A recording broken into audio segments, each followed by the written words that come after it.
저는 제 첫 집을 30살 중반에 산 것 같아요. 근데 요즘 20대에게 집을 사라고 하잖아요. 예. 20대가 지금 취업도 못해서 지금 안달복달을 하고 있는데 일자리도 없는 청년들에게 대출해 줄 테니까, 저리 대출해 줄 테니까, 특례 줄 테니까 사라.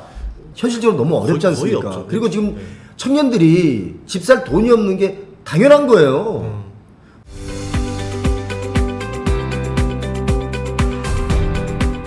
이제 대선 아마 이 영상 나올 때쯤이면은 대선 결과가 나와 있을 것 같은데 저희는 지금 대선 결과 모르는 상태에서 한번 찍는 건데요. 대선 이후에 부동산 어떻게 될 것이냐 이게 가장 관건인 것 같아요. 그래서 뭐 5월 되니까 거래량이 다시 줄어들었다 이런 얘기도 들었거든요.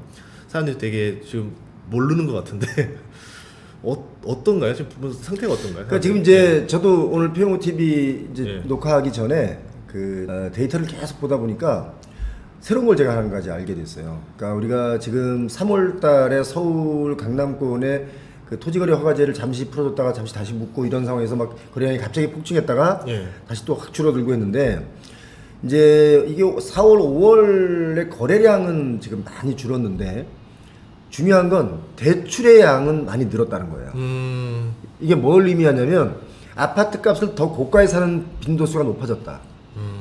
그러니까 거래는 작지만 예. 돈은 더 커진 거죠. 만큼 뭐냐면 아파트 값이 올랐다 계속 비싸져 있는 상태로 가고 있다. 그 고가 위주로 거래됐다? 그렇죠. 예. 그러다 보니까 이제 사람들은 그 고가 위주로 거래된 아파트들이 얼마에 거래됐다는 게 이제 뉴스에 많이 나오니까 불안한 거예요. 예.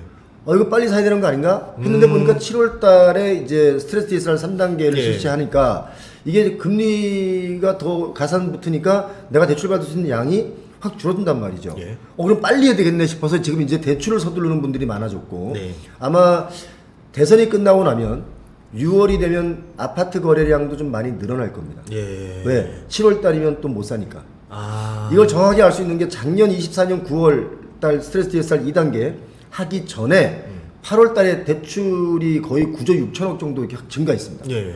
역대 최대치예요. 그쵸. 그러니까 아마 올해 6월 달에도 대선이 끝나고 나면 갑자기 바람이 확 불어서 아파트 가격이 좀 더 일치 상승하는 그 구간이 오게 될 것이다 라고 저는 전망합니다. 왜냐면 이게 스트레스 DSR 하면 뭐 한 평균 정도 아파트 계산하면은 한 1억 정도 차이 나는 것 같더라고요. 예. 대략. 그러면 1억 모으는 것만 해도 진짜 쉬운 일이 아니잖아요. 못 지금 같은 모으죠. 분위기에서. 예. 그러니까 갑자기 1억을 낮추는 순간 내가 사야 되는 집이 갑자기 조금 그렇죠. 차이가 나버리고 그렇죠. 그거는 싫고 예.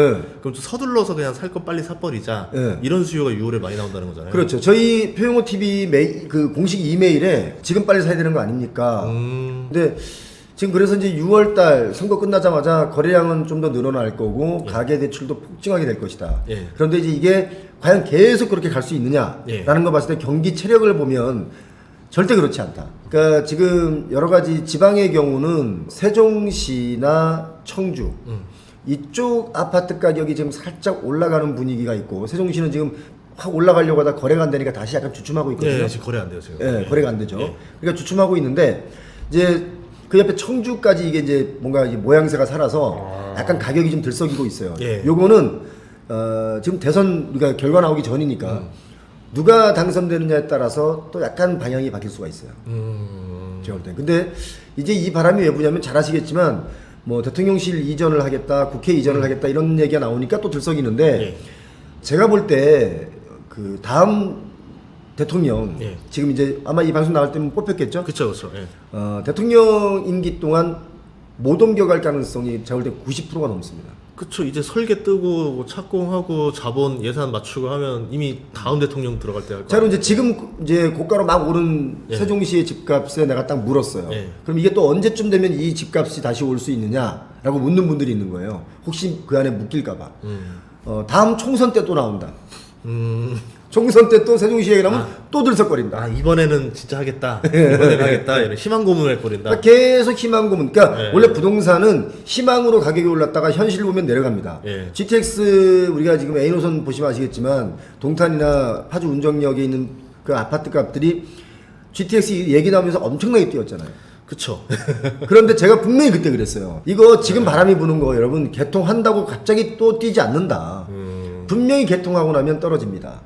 그랬는데 제가 그래서 그것도 파주 운정에 직접 임장을 가서 여러 부동산을 제가 들렸어요. 근데 거기 있는 부동산에 있는 분들 사장님들이 절반은 더 뛴다, 절반은 좀 불안하다 이렇게 말씀하시는 분들이 있는데 그 절반에 더 뛴다라고 말씀하시던 부동산 사장님들은 왜 그러냐면 갖고 있어요.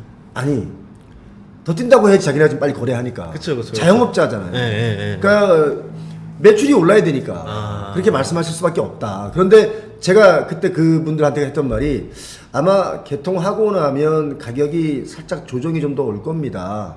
잘 견디시고 오히려 그런 말씀을 하시면서 매매를 할 수 있도록 이렇게 하는 게 좋겠다라고 했는데 최근에 보니까 한 4% 정도까지는 떨어졌어요. 개통 후에. 예. 동탄도 마찬가지. 왜냐하면 삼성역을 가지 못하면 그렇게 효용성이 안 느껴지더라고요. 제가 체험해봤거든요. 근데 그게 꼭 삼성역이다 네. 아니다의 개념이 아니라 네. 그 물리적 거리, 그러니까 이제 이동 거리는 많이 짧아졌다고 하지만 심리적 거리는 아직 멀어요. 그러니까 마치 오송역에서 서울역까지 출근이 40분이긴 하지만 네. 물리적으로는 상당히 큰 거리거든요. 그렇죠. 예, 그런 거를 아직은 사람들 관념을 지울 수가 없다. 그렇죠. 예. 그러니까 예를 들어서 뭐 오송역으로 출퇴근하신 분들 제가 많이 알거든요. 네. 거기 이제 국가 공무원분들 많이 많이 하죠. 출근하잖아요. 네. 거기 있는 분들 지금 우리 대표님 말씀하신 것처럼 똑같이 얘기해요. 야 40분이면 뭐 금방 가는데 이렇게 말은 하지만 그 심적 부담감. 기차역까지 와야죠. 맞아요. 기차 기다리면서 또 타고 왔다 갔다 서울역에 내리고 용산역에 내리고 하잖아요. 자, 아무튼 부동산 시장이 지금 그렇게 흘러가고 있기 때문에 네. 대선 이후에 너무 막 고가로 뛰는 이런 아파트에 막 너무 막 안절부절하지 않았으면 좋겠다. 그러면 대선 이후라 하더라도 집값이 그렇게 오를 가능성이 많진 않다. 많지 않습니다. 예. 단 한 가지 대출 규제를 스트레스 DSR 말고 예. 다른 방법으로 풀어준다거나. 뭐 특례 이런 식으로. 사실 대한민국이 지난 한 3년 동안 예. 또 그 전에 5년 동안 너무 많이 돈을 풀었습니다. 예. 집값이 떨어질만 하면 무슨 특례, 예. 또 떨어질만 하면 무슨 특례. 예. 막 하던데 지금은 20대 청년들에게 청년 특례라는 걸 줘가지고 청년들 보고 집을 사라고 하지 않습니까? 네. 전인구 대표님께 제가 하나 여쭤볼게요. 몇 살에 집을 샀습니까? 저는 첫 집을 28살에 샀는데 일찍 샀네. 29. 근데 그때 집값이 7,700만 원짜리였었어요. 아주 작은 거예요. 네, 그러니까 실투자금 2천만 원도 안 들어가는 거. 지방에. 예, 대전에.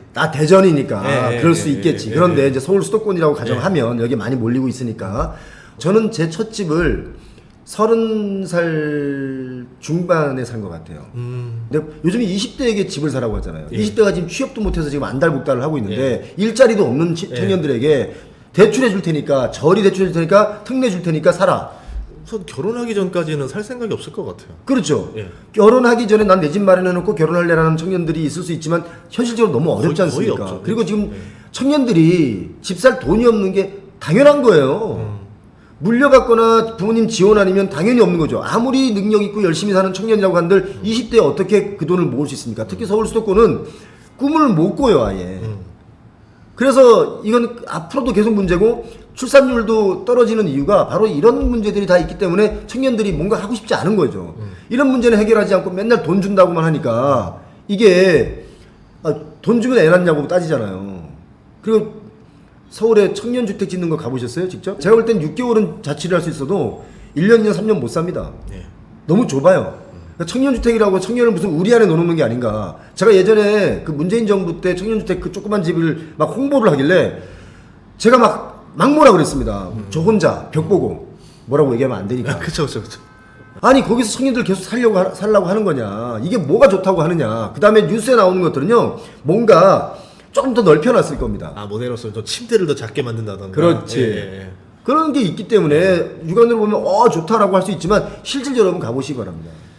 집을 살 때는 보통 결혼할 때 한 번이라 아기 낳고 이제 좀 더 넓힐 때 아이가 노는 공간 만들어 주려고. 예, 그때 두 번일 때 하려는데 집값은 비싸니까 무리하게 땡기고 부모님 지원해주고 신용대출 다 끌고 해서 보통 연끌로 억지로 맞추는 거 아니에요. 예. 근데 이제 사람들이 결혼을 안 하면 되잖아. 그렇지. 애를 안 낳으면 되잖아 이러면서 애초에 집살 동력 자체를 잃어버리고 있는 게 아닌가. 예, 그런 점들이 좀 고민되네요 말씀하신. 그러다 보니까 지금 대선 이후에 뭐 마치 뭔가 큰 변화가 일어나고 뭐 할 거라고 생각이 드는 분들이 있는데 이제 우리나라가 지금 25년의 1사분기에만 엄청난 재정 적자가 있습니다. 네. 31조가 얼마가 네. 있잖아요. 이제 앞으로도 이렇게 계속 갈 수 없기 때문에 세금을 더 거둘 겁니다. 그러면 늘어나는 세금 어디서 구하겠습니까? 지금 이 기업들은 경기가 안 좋고요. 또 일자리를 창출하라고 하면서 세금을 더 많이 뜯어가면 세금 내느라고 일자리 창출 못할 수도 있습니다. 미래 투자 못할 수도 있습니다. 그럼 갈수록 어려워지니까 예. 결국 뭡니까? 이제 가게에다가 아마 부동산의 세금이 좀 더 올라갈 수도 있다. 네. 저는 개인적으로 그렇게 말씀하신 그 대통령 후보분들은 없지만 예. 제가 볼 땐 그럴 수밖에 없다. 그렇죠. 왜냐면 지금 기업들 안 좋고 개인들 안 좋으니까 소득세, 법인세 거둘 데가 별로 없거든요. 그렇죠. 그러면 부동산세라도 좀 늘려서 그렇죠. 어차피 좀 민심도 없고 예. 다 해야 된다. 예. 아. 그러다 보니까 이제 그럼 그런 정책들이 아마 지금 이제 쏟아져 나올 거다 하나. 네네네. 그럴 수밖에 없다라는 생각이 제가 드는 거죠. 왜냐면 지금 저 후보들 생각해 보니까 그것도 있어요. 이번 대선 끝나고 그러면 내년이 지방선거 아니에요? 예. 2년이면 또 총선이면 민심을 또 잡아야 되니까 돈을 막 푸는 정책을 안 할 수가 없지 않을까요? 그렇죠. 왜냐하면 지방선거를 장악해야 어쨌든 또 이제 실질적으로 하니까 그러면 돈 푸는 정책들이 계속 나오면서 대출을 늘리게 되면은 집값이 또 이렇게 더 뜨는 거 아니에요? 그렇게 되면? 그러니까 그게 뭐냐면 네. 이제 그게 억지로 빚으로 계속 얘를 부양을 시킨 거예요. 네. 여기 그러니까 이게 자연적으로 떠야 되는데 공기를 막 넣어가지고 공기로 막 띄워 올린 거란 말이죠. 그쵸. 그런데 그렇게 선거를 계속하고 그렇게 정책을 만드는 분들이 계속 그런 식으로 하면 진짜 나라 망합니다. 물론 공짜로 돈 주면 좋죠. 근데 그 공짜로 돈 주는 거 어디서 납니까? 빌리는 거 아니에요. 그렇죠. 미래 세대에게 빌리는 거예요, 결국은. 미래 세대가 그 빚 다 떠안아야 되거든요. 지금 저는 20대 분들 보면 참 불쌍하다는 생각이 들어요. 왜 불쌍하냐면 집값 비싸죠. 예. 일자리 많이 줄어들죠. 네. 일할 만한 자리가 그렇게 많지가 않잖아요. 그러니까 이게 지금 근데 그들이 나중에 인구는 줄어가고 노인 인구는 많아지는데 그들이 치료해야 할, 그들이 갚아야 할, 감내해야 될 사회적 비용은 점점 늘어나고 있단 말이죠. 네. 국민연금 고갈되고 있잖아요. 네. 이거 어떻게 할 거냐는 거예요. 저는 지금 우리 이 대선 이후에 새로운 정부 이후에 저는 이게 과연 어떻게 갈지 여러 가지가 누가 되든 간에 예. 걱정스럽다. 그러면 양극화도 좀 고민인데 서울과 지방이 지금 많이 다르잖아요. 분위기가 더 벌어질 거라 보세요. 더 안 벌어지면 이상한 거예요. 제가 이 얘기를 제가 이 얘기를 여러 번 말씀드렸는데 이 양극화가 너무 많이 벌어지면 벌어질수록 사회 불안 요소가 되는 거 아시죠? 양극화는 어느 시대나 있습니다. 그렇죠. 하지만 적정선이라는 게 있어요. 그래서 서민층을 중산층으로 끌어올리고 중산층을 좀 더 잘 살게 만들어주고 고소득층은 고소득층대로 나름대로 그걸 좀 유지하게 만들어주는 것이 이게 잘 가는 길인데 이건 아주 이상적인 그쵸. 사회죠. 네. 그런데 가난한 사람 더 가난해지고 부자는 더 부자 되고 네. 그 아파트 값도 더 비싼 데는 더 비싸지고 오르지 않는 지역은 더 떨어지고 네. 교통이 해결된다고 하더라도 가격은 더 떨어질 수 있습니다. 지방의 경우는 서울은 더 뛸 거고 이거는 지금 현재 현행 제도로 보자면 고칠 수 없다. 1가구 2주택, 3주택 과세하지 않습니까? 예. 그러니까 이 과세를 이렇게 하게 된 배경은 그러니까 쓸데없이 무분별하게 투기하지 말아였거든요. 예. 근데 투기하지 마라가 지금 시간이 지나면서 이게 뭐냐면 똘똘한 한 채로 몰리고 있단 말이에요. 근데 똘똘한 한 채로 몰리다가 지금 요즘의 심리는 어떤 게 있냐면 똘똘한 한 채의 개념의 상위 개념이 하나 있어요. 뭐냐면 강남, 압구정동, 반포에 있는 아파트는 금이다. 비트코인이다. 비트코인이다. 나머지 알트코인이다. 지방에 있는 이런 교통이 어려운 데는 잡코인이다.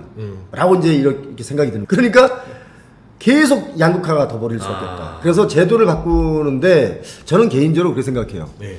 서울의 토지거래 허가제 제가 풀어줄 때 지난 3월, 2월 달에 잠깐. 예. 제가 정말 비판을 많이 했습니다.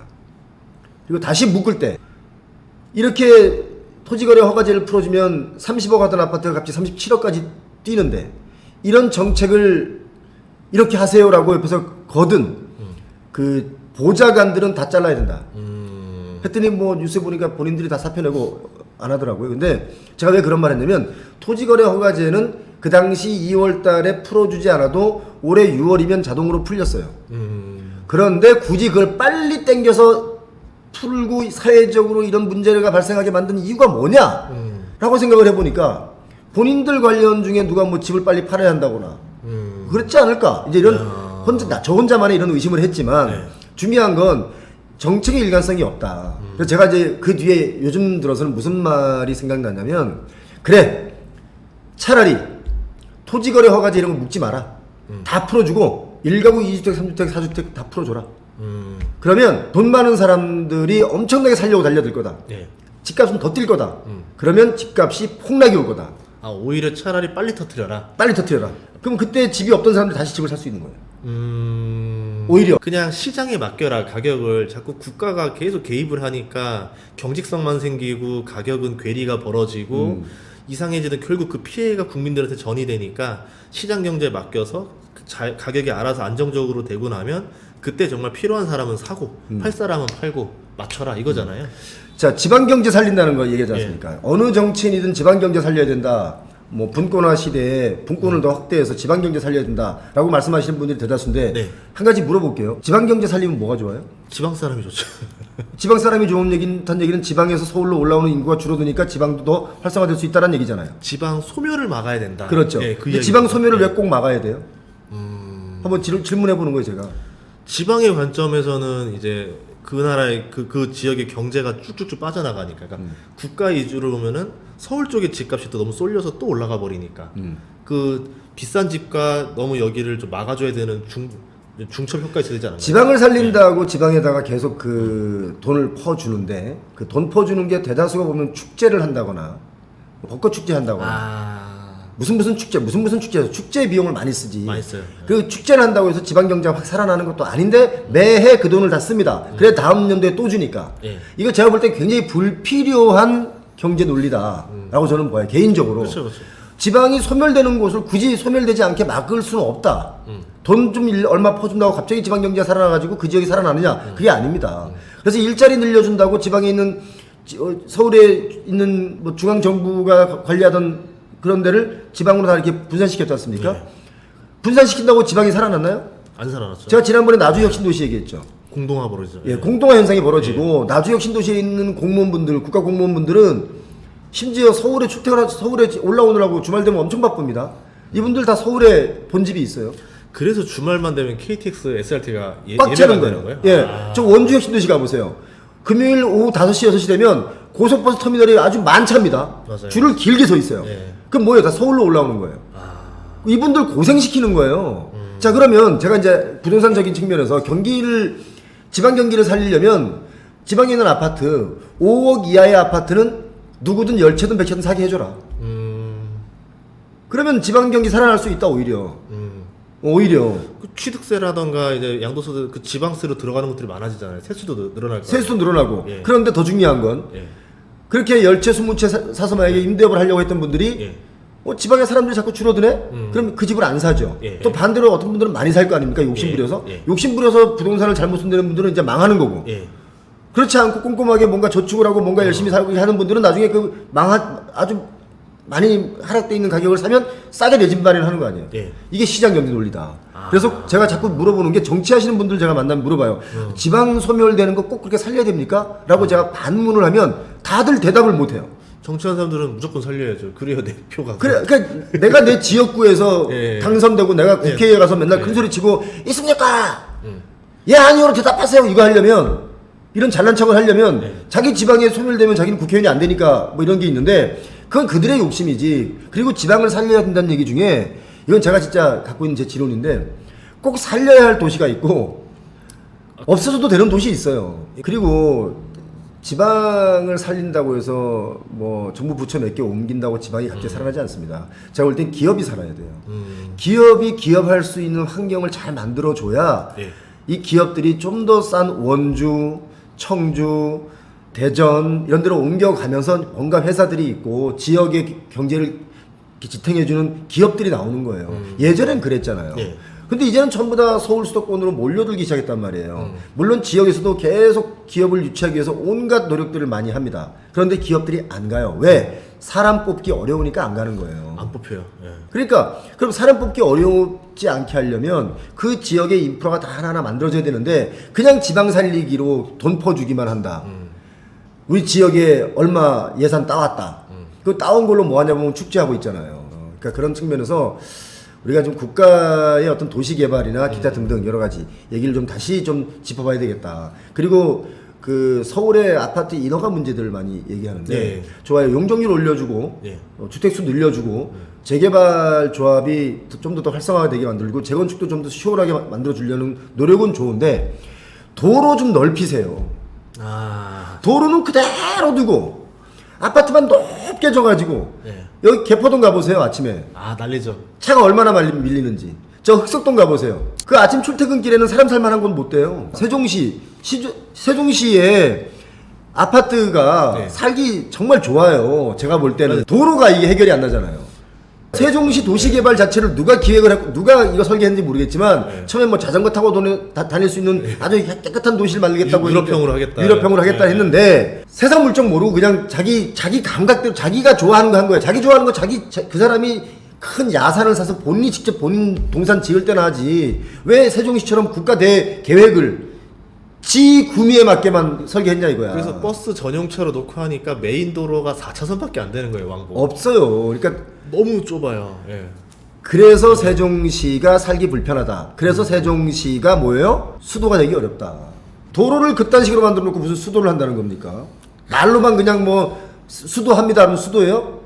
수도꼭지지? 그래서 메인 도로 몇 개 없는데. 네, 그래서 도로를 처음부터 넓게 잡고 자전거를 타고 다녀도 될 정도의 쾌적한 도시를 만들겠다 했으면 자전거 도로를 또 멋지게 만들면 오히려 다 좋잖아요. 그리고 세종시에 그 당시 토지 개발할 때 넓게 잡아서 그렇게 해놓으면 지금 제가 볼 땐 세종시가 아마 전국에서 세계에서 아마 가장 살기 좋은 도시가 될 수도 있었습니다. 세종시 주민들 염원 중에 하나가 백화점 들어오는 거였는데 예, 백화점 이런 식으로 못 들어가죠. 도로 때문에 문제가 많더라고요. 그러니까 못 들어가죠. 그 백화점 들어오면은 그 도로 완전 막혀버릴 텐데 예. 그 환경 영향 평가가 안 나올 거 아니에요. 그래서 먹고 사는 문제는 우리 역대 대통령들이 늘 꿈꿔왔던 게 우리가 중산층 그리고 이제 우리가 좀 어려운 사람들이 좀 중산층으로 끌어올라오는 이게 부가 이렇게 올라오는 거를 좋아하잖아요. 누구나 그거 꿈꾸는 파라다이스인데 그렇게 되려면 지금 제가 말했던 이런 것들이 좀 정책 만드시는 분들이 해야 되지 우리가 그 일을 할 수는 없지 않습니까? 그렇죠. 할 수 없죠. 예. 그래서 우리 전인구 대표님 이 100만 넘은 유튜브이기 때문에 제가 이 자리에서 더 강력하게 말씀드린 겁니다. 그러면 그 후보들 정책이 안 나와서 좀 아쉬웠던 게 하나 있어요. 부동산 가격의 정상화라는 얘기는 아무도 한 적이 없습니다. 왜냐하면 이번에 좀 부동산 정책이 과거 대선과 다르게 좀 더 후순위로 좀 밀린 느낌이 났어요. 그 전 대선 때는 이제 문재인 정부 때 부동산 가격이 워낙 실패를 했기 때문에 가장 큰 이슈였고 그러나 아마 다음번에는 제 생각에는 부동산 살리자라는 이슈가 또 나올 수도 있습니다. 향후 5년 동안 너무 안 좋아질 수 있습니다. 굉장히 안 좋아질 수 있습니다. 그러면 지금 미국이 저번에 작년에 화두됐던 거 그거랑 똑같은 거 아니에요? 연착륙으로 갈 거냐 경착륙으로 내려갈 거냐인데 그럼 지금 부동산 연착륙으로 가는 게 더 나은 거예요? 경착륙으로 떨어지는 게 나은 거예요? 연착륙을 한답시고 연착륙을 그동안 안 시키고 연상승을 시켰잖아요. 예, 오히려 상승했죠. 그러니까 연착륙이라는 말 자체가 다 거짓말이었던 거예요. 그리고 부동산 PF가 지금 터져야 될 곳들이 안 터지고 계속 버티고 있는데 부동산 PF가 안 터지면 어떤 일이 벌어지냐면요. 그러니까 부실 개발지가 이게 뭔가 부실이 터져야지 이게 다시 시작하는데 계속 이자가 거듭돼서 돈이 눈덩이처럼 불어나 있으면 이걸 그대로 그걸 다 끌어안고 분양을 하려면 분양가가 뭐예요? 뛰잖아요. 그렇죠. 그럼 그 분양을 받으려면 누가 받아야 돼요? 우리 국민들이 받아야 되잖아요. 그쵸. 그 국민들이 돈 없으니까 뭐예요? 대출 받아야 되잖아요. 네. 경기는 계속 안 좋아지는 겁니다. 그러니까 이런 것들을 정리를 하고 가야 된다. 제가 요즘 좀 걱정스러운 거 하나가 이제 우리나라 사람들이요. 네. 빚내는 걸 두려워하지 않습니다. 맞아요. 왜냐하면 특히 아파트를 살 때 빚내는 걸 두려워하지 않고 아파트 가격은 대출 이자보다 더 빨리 뛸 것이다. 이게 늘 존재하기 때문에 빚내는 걸 두려워하지 않기 때문에 이 빚내는 걸 두려워하지 않는 이 심리가 너무 팽배하기 때문에 위험하다는 거예요. 예전에 2003년인가 그 LG카드 사태 터졌을 때 예. 그때 보면 고등학생들도 신용카드 발급받고 그랬다면서요. 맞아요. 그래서 그 다음에 터지고 나서 신용불량자가 500만 명이 나왔다고 이제 하는데 지금 어떻게 보면 이제 담보대출이 지금 그런 상황으로 가고 있다 이렇게 볼 수 있는 거네요. 그렇죠. 지금 신용불량자 많이 양산되고 있고 신용불량자가 문제가 아니에요. 파탄 난다니까요. 상가 분양 받으신 분들 파탄 나고 또 오피스 빌딩 잘못 분양 받으신 분들 역시 파탄 나고 기업의 숫자는 줄어드는데 오피스 공간은 자꾸 많아진단 말이에요. 예. 이거 어떻게 할 거예요? 뻔히 보이잖아요. 네. 이게 안 보인다 그러면 이게 이상한 거죠. 딱 그 상황입니다.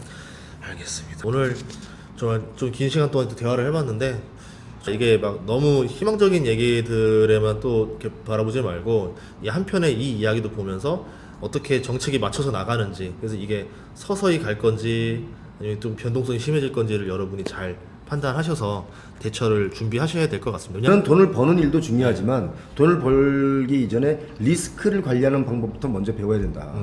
우리가 주식이 막 상승 막 하면 이게 마냥 올라간 줄 알고 계속 안 팔고 있다가 나중에 폭락하면 그때 특히 그 우리가 테마주들 많이 그런 거 당하지 않습니까?